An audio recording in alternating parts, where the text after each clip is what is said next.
Geek SLP TV, right back from Missouri, episode number 29. I just got back from my presentation in Missouri for their Michigan Convention, which is the state convention in Missouri. I had a blast. We stayed at a really nice resort, Sage Beach. I stayed there for probably about 4 days, and on Saturday I did a full day presentation divided into part 1 and part 2. Each they were about 3 hours long. I'm really glad we had a great turnout. And as I was doing the presentation, I realized that I never talked about the 6 areas that I think the iPad does a really good job at addressing as far as functional communication. Well, I'm talking about turn taking. That would be the first area that pretty much any app would be addressing if you are the SLP and you're using the app as a therapy tool, using the iPad or any app to take turns to help your students learn how to take turns. So that would be the area number 1. And then area number 2 is joint attention. Following direction would be number 3, attending, choice making, and cause and effect. I think these 6 areas are the areas that pretty much can be addressed using any app. And I wanted to bring this to you guys and show you guys are probably looking now at my slide that I created for that presentation. Now, I think that the iPad does also a really good job, and we are working on creating more and more apps that address specific targets, and there would be other targets that were not addressed, that are not one of these 6 points that I just mentioned earlier. And today I did want to talk about one specific app called Language Adventures that I have been working on with the 2 authors, Nicole Ontiz and Danielle Sears. We've been working for a few months on this application, and it came out this weekend on the App Store. We are really excited about this app because it is the first board game app that is designed for the iPad that addresses target language skills. And for Language Adventures, we plan to be adding new content over time. Currently, it's addressing antonyms, synonyms, and multiple meaning words. So I'm going to be doing a demo with my iPad. Alright, so now you guys are looking at the screen on my iPad, and I'm going to load Language Adventures.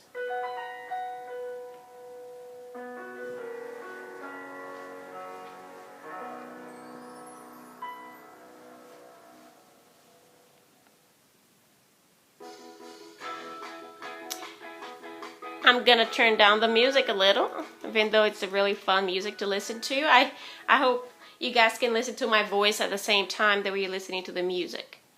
So the first thing you will notice here on Language Adventures is that you have options to turn on and off the automatic audio reading.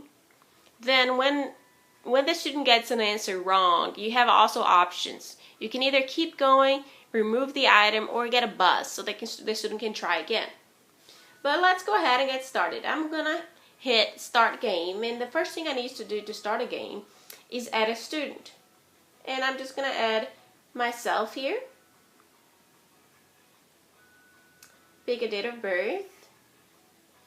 Great. And tap to add a photo. I have an option of adding an avatar, student photo. Let me see if I have a decent photo of myself here to add, which is not really common for me to have. But let me see if I can find something. Okay, I'm going to pick this one. Alright, I'm going to tap on Use. And here I have the targets: synonyms, antonyms, multiple meanings. I'm going to pick synonyms and antonyms and receptive level and hit done.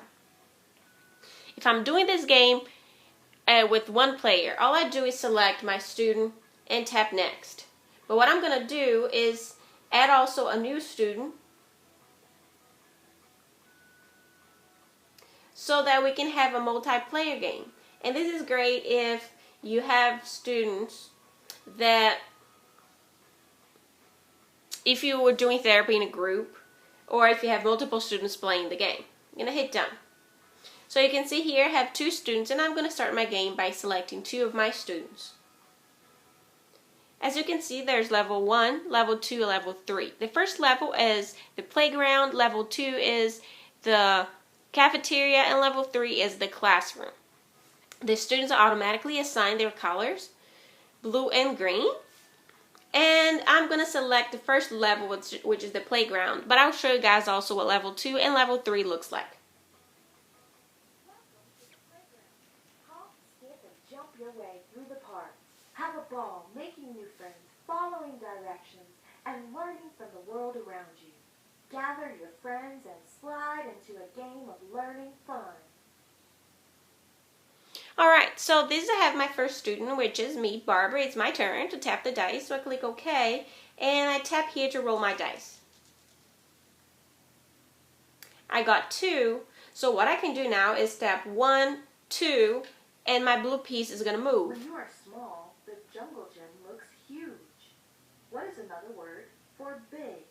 As you can see, the questions are sort of at an early elementary level, and I'm going to pick a wrong answer. So as you can see, it disappears. Yay! And the student get a yay when they get it correctly. So when I tap next, my next student is going to take his turn. So I hit him go, and I'm going to tap the dice to roll. 1, and it's going to move 1. Your team won first place in the relay race. What is the opposite of win? And as you can see, this is a question regarding opposites, and I'm going to tap on lose. Next. And the students will take turn all the way until they go through the board. But what I'm going to do is tap on home, cancel the game, and I want to show you that we are collecting all this data. So for example, for Barbara, she was playing synonyms, and the receptive level, and she got 50% accuracy. I can share this via email or print. But what I'm going to also show you guys, not only that we are tracking this data, but I'm going to show you the other levels. This is level 2. Munch your way through the school cafeteria and feed your brain. Please pick up a tray and enjoy a tasty meal with your friends. By the time you leave this cafeteria, you will be one smart cookie. And it goes the same way. I just want to show you guys that it's a completely different board. And I'm going to tap on home to go back and pick a different board so you guys can take a look at it. You don't need to be teacher's pet to learn your way through this classroom. Grab your pencil, finish your assignment, and don't be late to class. You can build your brain as you make the grade and jump to the head of the class. So this is our third board on language adventures. And that is pretty much it for language adventures. It's a very different style of game. And I'm really happy that it's now available on the App Store. I hope you guys like it too. Well, I hope you guys enjoyed the video demo of Language Adventures. You can find it on the App Store, and I'm sure that you guys probably also noticed my new intro that I have for the Geek SLP TV. It was designed for me for my intro, and I'm gladly replacing with my previous one that I used all last year. I hope you guys enjoyed it too. Well, I see you guys next time on my episode number 30. Wow. Bye guys, have a good week.